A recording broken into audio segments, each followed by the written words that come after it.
Agora, na Onda FM, a cultura da live. A cultura da live. A tecnologia inserida em nosso cotidiano. Aqui você fica sabendo de todos os detalhes que envolvem, desde a produção, bastidores e realização, deste que é um revolucionário meio de comunicação. A cultura da live.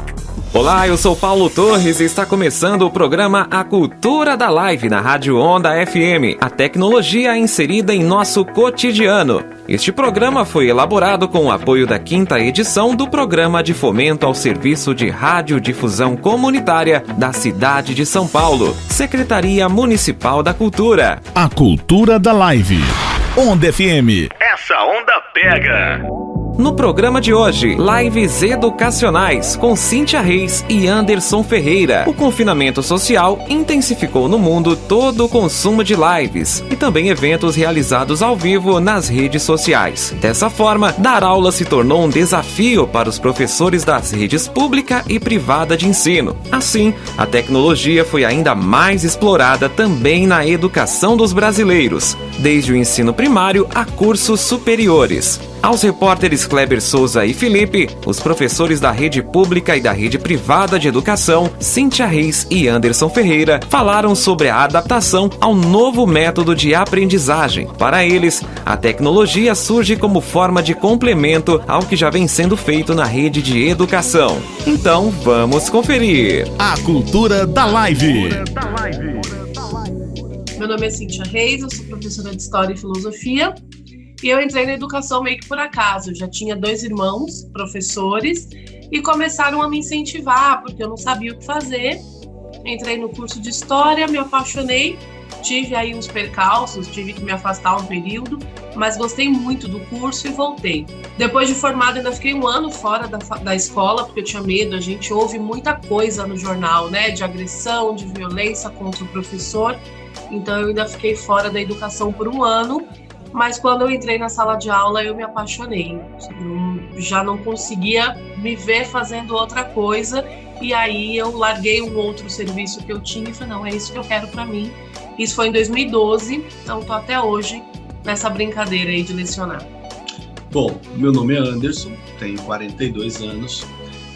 Comecei como professor em escola de cursos livres, eu tinha apenas 16 anos, faz tempo, né? Aí, com o passar dos anos, a coisa foi evoluindo. Em 2013, eu recebi uma proposta já para dar aula em escola mesmo, em colégio. E desde então, professor, aí eu leciono espanhol, literatura, língua portuguesa, aventuro um pouco também na área de teatro, né? E outras coisinhas mais. Bacana, dá para saber que você já tem uma certa experiência aí no ramo da educação, né? Uma trajetória longa. Aí com isso eu queria saber um pouco de vocês, como que foi essa adaptação aí ao novo estilo, né? Com a chegada da pandemia, escolas paralisadas, vocês tiveram um certo momento, óbvio que não teve logo de imediato essa questão de vamos fazer aula online, vamos fazer aula remota, né?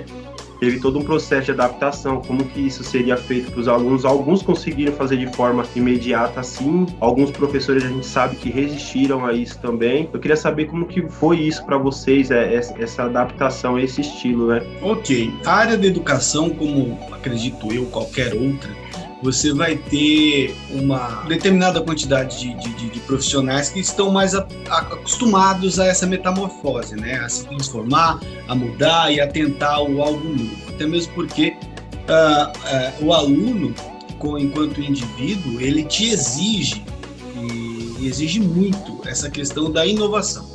Então você precisa estar ali. É claro que, como eu disse, em qualquer outra profissão você também vai ter isso. Você vai ter aquele que não gosta de mudar, que não gosta de se adaptar, que não gosta de se transformar e de se adequar ao meio que ele está. E na educação a gente vê isso também, né? Mas todos, no geral, tiveram que se adaptar a esse novo método de trabalho, porque se tornou o único meio que você tinha a partir de então para poder alcançar aquele aluno que estava em casa.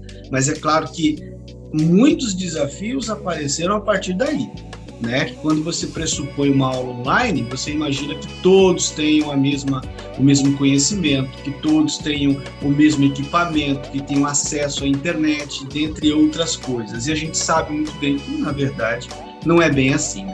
A realidade da periferia, por exemplo, é outra.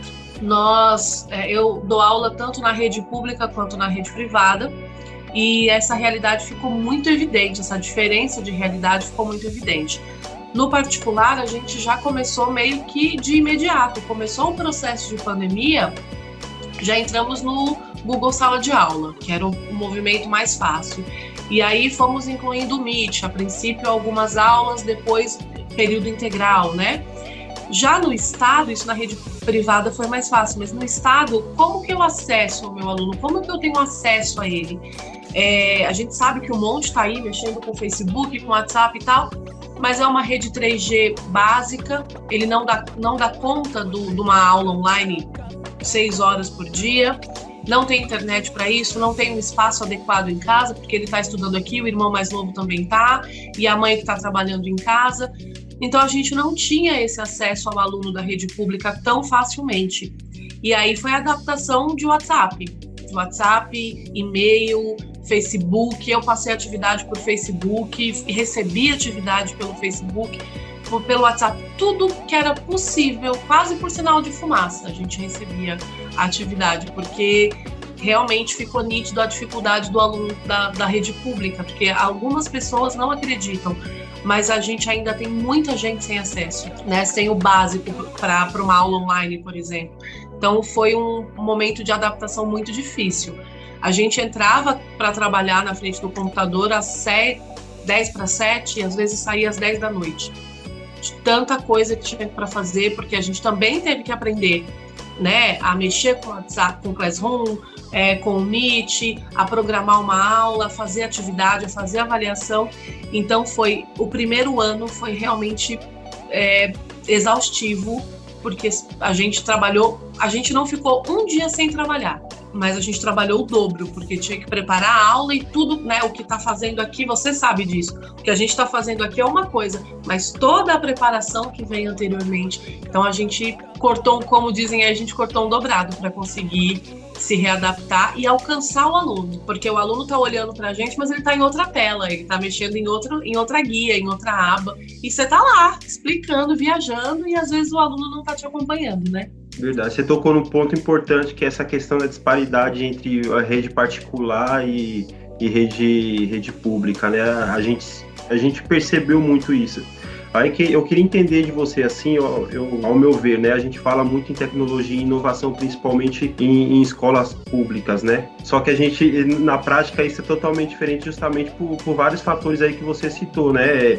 É uma casa pequena que não tem, por exemplo, não tem um Wi-Fi, não tem uma rede boa de uma operadora boa, né? Às vezes é um computador só para 2, 3 irmãos, sabe? E isso dificulta muito.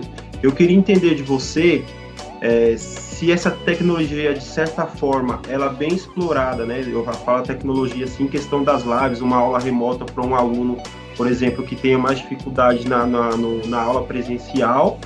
E aí vocês falam, não, a gente pode fazer um período com esse aluno de forma remota, uma live com ele para ele entender melhor o conteúdo, ou você acha que isso, de certa forma, atrapalha? No mundo ideal, é fantástico você ter acesso ao aluno de diversas formas, né? Você ter um tempo extra para lidar com ele num espaço separado.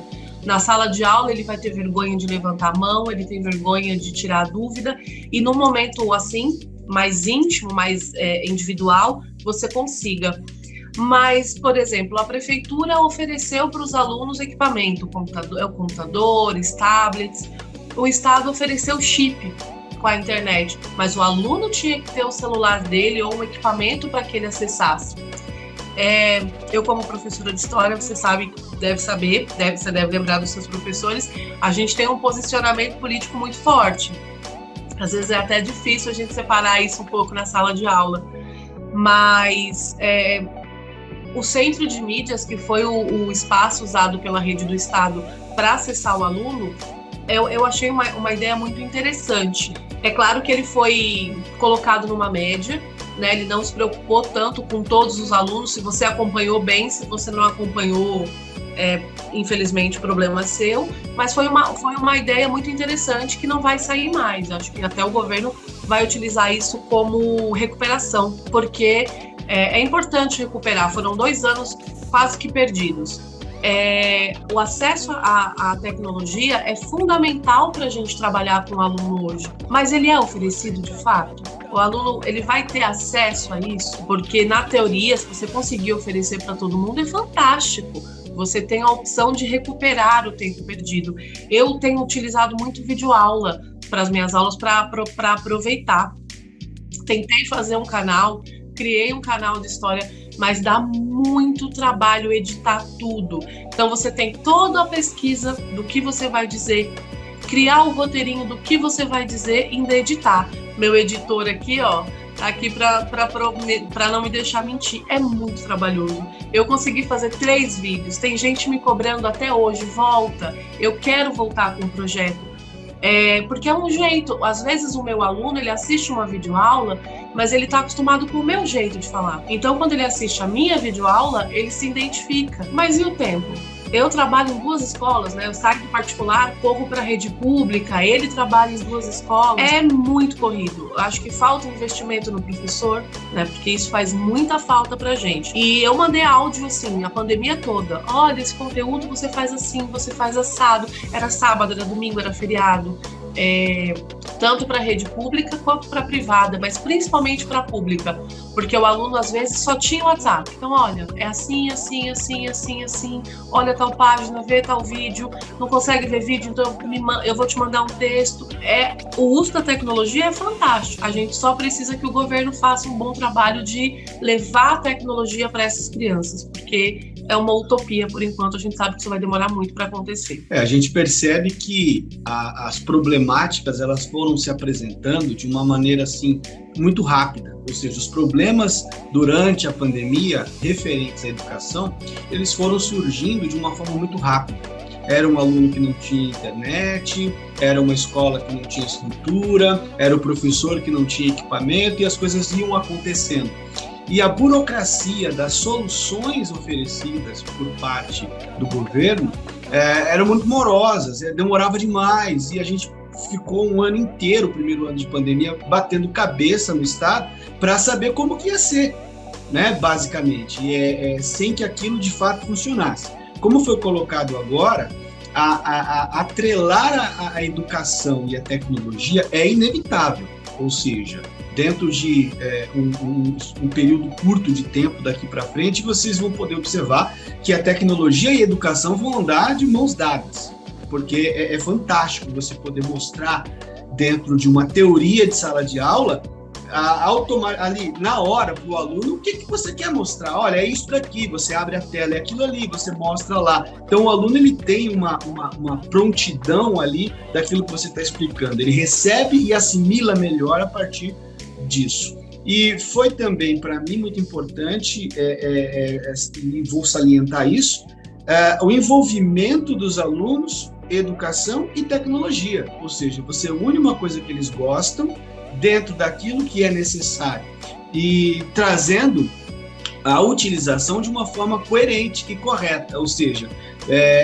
se isso fosse utilizado de maneira inadequada, o que aconteceu? O aluno ele ia ficar no Facebook enquanto você está dando aula, o aluno ia ficar no WhatsApp enquanto você está dando aula. Então, a partir do momento que o aluno tem a educação, que lhe é ensinado a fazer a utilização dessa tecnologia dentro de uma metodologia de aula, aí é um mundo perfeito. Mas, como a gente disse aqui, vai levar um tempo ainda para esse mundo perfeito acontecer. Você citou uma coisa aí, Anderson, essa questão de interação, né? A gente sabe que o aluno ele gosta da tecnologia, mas ao mesmo tempo a tecnologia às vezes pode atrapalhar ele no que realmente ele deve focar, né? E aí, pensando nisso, eu queria saber de vocês como que foi essa interação com professores que tinham uma certa dificuldade, né? O que vocês perceberam assim, entre os colegas de vocês, os que tinham mais dificuldade, como que foi essa ajuda um com o outro, a interação com os alunos que tinham alguma dificuldade, até em casa mesmo, com os problemas que vocês já citaram, e também com os pais, que alguns pais eles tinham esse certo preconceito, meu filho não vai entrar nessa aula online porque ele não vai aprender nada, eu prefiro que meu filho fique retido de ano porque ele não vai aprender nada. Vou esperar essa pandemia passar para ele voltar a estudar, sabe? De certa forma, como que vocês enxergaram todas essas situações? Mas como eu disse, né, as problemáticas elas foram surgindo. Então você tinha ali um professor que não tinha a mínima noção do uso tecnológico, ele só sabia ali, WhatsApp, Facebook, o que é hoje em dia natural, crianças fazem isso, então não era tão difícil, mas utilizar do Google Classroom, utilizar do Meeting, utilizar de outras ferramentas para a transmissão ao vivo, gravar a aula que você está dando, jogar o conteúdo, corrigir a atividade, quer dizer, você já coloca uma gama de situações... Preparar a prova, que vão além, nos formulários. Né? Elas vão além do conhecimento que ele tinha, então a gente teve situações assim, de colegas que não sabiam, e a gente teve que ajudar, vem cá, vou te mostrar, faz assim é melhor. E dentro do meio, né, dos professores, você tem essa situação de passar as experiências um para o outro. Olha, eu fiz assim, funcionou. Legal, vou fazer também. E um vai agregando o trabalho do outro. Eu acho que, principalmente no primeiro ano de pandemia, foi muito isso que aconteceu. No segundo ano de pandemia, a gente já estava meio que, já sabia mais ou menos como é que funcionava a situação, né? Mas no primeiro ano, realmente, foi uma coisa muito perdida. Para os alunos, eles, tecnicamente, eles já tinham uma facilidade, já têm uma facilidade muito maior para lidar com questões tecnológicas. Alguns alunos, inclusive, apresentavam soluções durante as aulas. Por que não liga o microfone assim, faz assim, funciona melhor. Quando eu faço assim, porque a gente está na geração dos youtubers, eles manjam muito dessa questão de transmissão ao vivo e outras coisas mais. Então, houve um compartilhamento de experiências aí entre todas as áreas ali, para que funcionasse a aula, né? Eu acho que no estado, os professores são ainda um pouco individualistas, então a maioria não pede ajuda. Não sei fazer, vou fazer o que eu sei, vou fazer o que dá. Então você olhava a Classroom de alguns professores muito bem elaborados, muito bem trabalhados, espaço de prova, espaço de atividade, espaço só para videoaula, enquanto que outros não conseguiam nem usar a aba atividade, lançava tudo no mural, porque não conseguia. A gente tem que desmistificar, né? Como se o professor fosse aquele ser superior. O professor é exatamente igual ao aluno. Alguns têm dificuldade, mas querem aprender, e outros têm dificuldade e não querem. Então a gente viu muito isso. Bacana. Só uma perguntinha, o Anderson citou essa dificuldade aí de acesso dos alunos, né? A gente falando em defasagem escolar aí, se não fosse essa mudança assim, de aprendizagem do campo presencial pro virtual, vocês acham que teria sido muito pior a gente pensando em defasagem escolar, muitos alunos não retornando à escola, não pegando o conteúdo? Bom, eu posso dizer o seguinte, com todos os esforços que já aconteceram para que as aulas não cessassem, para que os alunos continuassem estudando, uma pesquisa recente, a Unicef colocou o seguinte: a cada 10 alunos, um aluno não quer retornar às aulas. E essa pesquisa é de ontem, né? Então, com todos os esforços que já foram feitos para que não cessassem as aulas, para que eles continuassem estudando, porque o ensino, de certa forma, ele foi garantido para os alunos. Os alunos não tiveram uma perca significativa, isso dentro do campo teórico, tá? Não estou falando na prática, porque na prática a gente sabe, como a gente citou aqui, todas as problemáticas que aconteceram, ponto. E mesmo com tudo isso, você já tem aí, a cada 10 alunos pesquisados, ao menos um disse que não tem a menor intenção de voltar a estudar. É preocupante, de fato, né? Mas eu fico imaginando, e se não tivesse sido ofertada as aulas da maneira que foi? E se durante esses 2 anos de pandemia não tivesse sido feito absolutamente nada? Qual seria o número? Aí fica a questão. Só para finalizar aqui, eu queria que vocês resumissem assim, em uma ou poucas palavras, assim, se vocês viram algo positivo dessa mudança aí de trabalho de vocês, né, em questão tecnológica, e pontos negativos que vocês já citaram muitos, né, mas se vocês puderem citar em uma única palavra, assim, o que pode ser melhorado, que faça isso realmente dar certo, que não fique só na teoria, sabe, como vocês já mencionaram. Eu acho que é isso, só para a gente encerrar. Positivamente, eu poderia dizer que eu vejo um passo ou muitos passos adiante rumo à unificação da educação e a tecnologia, tá? Porque a gente passou demais da hora de fazer isso. Não funciona mais de easy load. Essa pandemia, se eu tenho que colocar algo positivo que ela trouxe, é óbvio que eu não quero passar por cima das perdas que todos tiveram, não, muito pelo contrário. Mas uma das coisas positivas que ela trouxe foi exatamente essa, foi a gente não andou um pouquinho para frente, a gente correu, né, para alcançar um patamar tecnológico que não existia antes com relação à utilização da tecnologia e educação, ponto. Menos do que isso é retroceder. Então, as escolas que hoje aproveitarem essa situação para permanecer com a tecnologia dentro da sala de aula, essas escolas estarão muito bem. As escolas que simplesmente cancelarem tudo isso e voltarem para o giz e lousa, elas vão ter uma dificuldade muito grande de readaptação, tanto de professor quanto de alunos, para poder manter aquele conteudismo que ninguém quer mais. Eu acho que é isso. Positivamente, a gente teve a modernização da educação. Essa modernização ela estava sendo extremamente necessária. Para a gente estava muito difícil alcançar o aluno sem trabalhar essa modernização. Ainda um ponto negativo é o fato de que a gente vai ter que ensinar o aluno agora, não só, por exemplo, eu não vou só ensinar história, mas eu vou ter que ensinar a responsabilidade de como mexer no celular, que horas utilizar o celular. Eles não sabem criar um trabalho bonito no Word, eles não sabem fazer cálculos ou algumas fórmulas no Excel. Então, acho que o ponto negativo vai ser esse processo de educar o aluno para ter acesso com responsabilidade a todas essas tecnologias. A cultura da live.